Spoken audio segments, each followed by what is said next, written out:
අම්මේ මං තව ටිකක් නිදිය ගන්නද? එහෙම කොහොමද? අද ඉස්කෝලේ යන්න එපේ. අද ටියුෂන් එකක් තියෙනවා. හවසට ක්ලාස් එකට පරක්කු වෙයි. මේ හඬවල් ඔබටත් පුරුදුයි නේද? හැම උදෑසනකම අපේ දරුවන්ගේ මුවින් පිටවන මේ වචන ඔවුන්ගේ හදවත් තුළ සැඟවුණු වේදනාවේ ප්‍රතිරාවයක්. ඔවුන්ගේ පොත්බෑගේ බර වගේමයි ඔවුන්ගේ හිතේ තියෙන බර. අපි මේ බර දකිනවා, දන්නවා. නමුත් අපිටත් කරන්න දෙයක් නෑ. දරුවෝ වුණාම ඉගෙන ගන්න ඕනනේ. ඒත් ඇත්තටම මේකද අපිට ඕනේ. දළඹුවෙක් සමනලෙක් වෙන්න කෝෂයක් ඇතුලේ සැඟවෙනවා. ඒ කෝෂයේ ඇතුලේ තියෙන්නේ ස්වභාවික නිදහස. ඒත් අපේ සම්ප්‍රදායික අධ්‍යාපන කෝෂය තුළ දරුවන්ට නිදහසක් තියෙනවද? කවි ලියන්න ඕන ගුරුවරයාට ඕන විදියට. චිත්‍රාඳින්න ඕන විභාගෙට ඕන විදියට. හිතන්න ඕන පෙළපොතට ඕන විදියට. එක දරුවෙක් මට කිව්වා අපිට විභාගෙට ලියන්න වෙන්නේ ප්‍රශ්නපත්තර හදන මහාචාර්යතුමාට ගැලපෙන විදියට. එයාගේ අදහස් එක්ක එකඟ නොවුනොත් ලකුණු නෑ. ඒ නිසා උත්තර ලියන්න විතරක් නෙවෙයි මහාචාර්යතුමා ගැනත් හිතන්න ඕනේ කියලා. මේකද අධ්‍යාපනය. දරුවෙක් කොහොමද Tamanගේ ලෝකය හොයාගන්නේ? පන්තියේ අනිත් හැමෝම වගේ එකම කවි පහක් කටපාඩම් කරලා, එකම සූත්‍ර ටිකක් මතක තියාගෙන, එකම උත්තර ටිකක් ලියලා.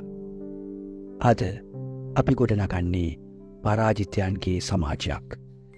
පළවෙනියා ජයග්‍රාහකයා, දෙවෙනියා පරාජිතයා, අන්තිමයා අසමතා.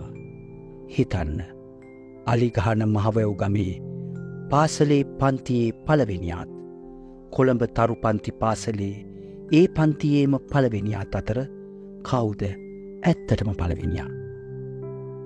මේ ප්‍රශ්නෙම කොච්චර හාස්‍යජනකද?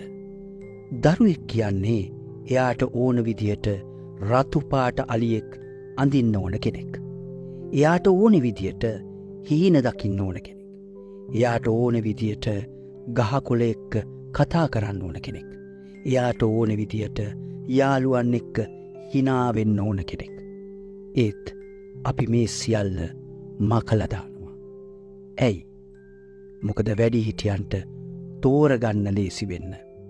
විශ්වවිද්‍යාලයට, උසස් පෙළට, රස්සාවට තෝරගන්න ලේසි වෙන්න. දිනවන්න ලේසි වෙන්න.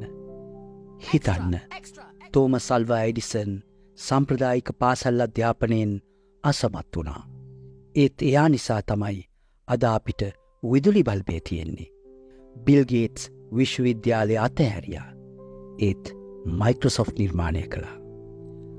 අපි උත්සාහ කරන්නේ මේ සම්ප්‍රදාය වෙනස් කරන්න.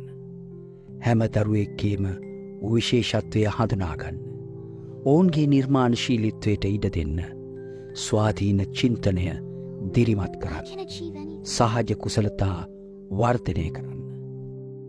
මහා ගසක් වෙන්න බීජයකට ඕනේ Tamanගේම මුල්. මහා මිනිසෙක් වෙන්න දරුවෙකුට ඕනේ Tamanගේම අනන්‍යතාවය. සෑම දරුවෙක්ම තරුවක්. ඒ තරුවට දිලිසෙන්න ඉඩ දෙන්න.